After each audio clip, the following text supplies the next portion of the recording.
ఈ విధంగా ఆ పిల్లి ఒక సన్యాసిలాగా వేషం వేసుకొని ఎలుక బోనుకి పక్కనే ఉన్న ఒక బండ మీద కూర్చుని ధ్యానం చేసే విధంగా నటించింది.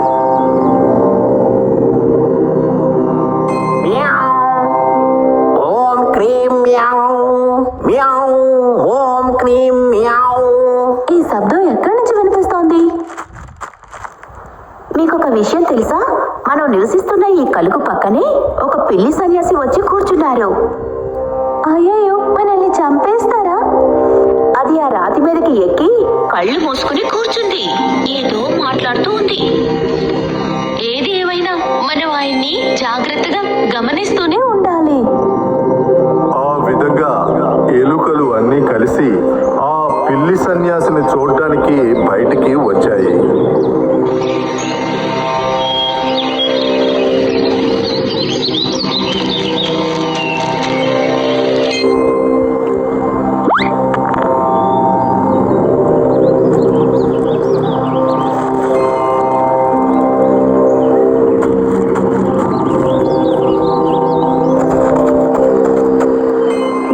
పిల్లి సన్యాసి ఉన్న వైపు నడుచుకుంటూ వెళ్ళాను, కానీ తను నన్ను పట్టుకోలేదు. అలా అయితే నేను ఒకసారి వెళ్ళి చూసొస్తాను.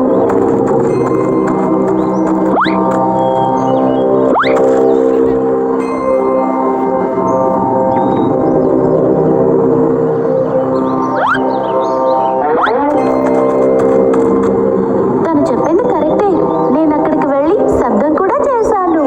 నేను కూడా గమనించాను. పిల్లి సన్యాసి ఇకపై మన మీద అటాక్ చేయదు.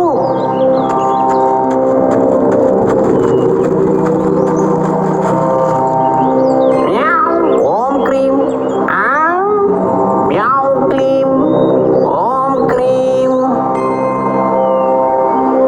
చిట్టెలుకుల్లారా, అందరూ శ్రద్ధగా వినండి.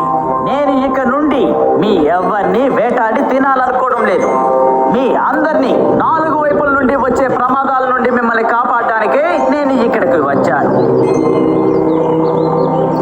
నేను అనేక ఎలుకల్ని చంపి తిన్నాను. నేను చేసిన ఆ పాపాల కారణాల వల్లే నేను ఇప్పుడు పూర్తి సన్యాసిగా మారిపోయాను. ఇప్పుడు నేను ఈ అడవిలో ప్రశాంతతని తీసుకురావాలనుకుంటున్నాను. కాబట్టి చిట్టెలుకలన్నీ నా దగ్గరికి వచ్చి ఆశీర్వాదం తీసుకొని వెళ్ళండి.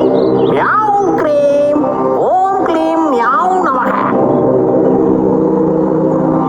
ఈ విధంగా అన్ని ఎలుకలు పిల్లి సన్యాసి దగ్గర ఆశీర్వాదం తీసుకుంటూ ఉండేవి.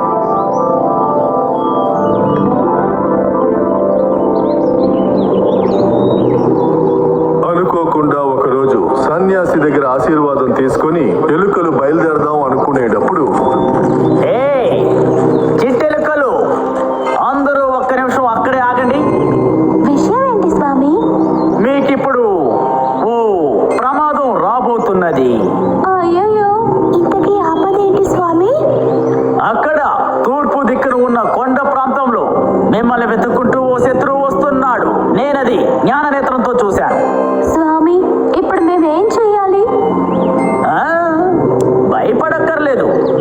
మనకు ఎలాంటి ప్రమాదం రాకుండా ఉండడానికి ఒక పూజని చేద్దాం. ఏంటి పూజనా? అదే అవునవును, పూజే. దానికోసం మీరందరూ ఒక్కొక్కరిగా నేనున్న ఆశ్రమం లోపలికి రావాలి. ముఖ్యమైన విషయం, మీరు ఎవ్వరికీ భయపడకుండా ఈ అడవిలో ధైర్యంగా సంతోషంగా తిరగొచ్చు. నేను చెప్పింది అర్థమైందా? స్వామి, నీ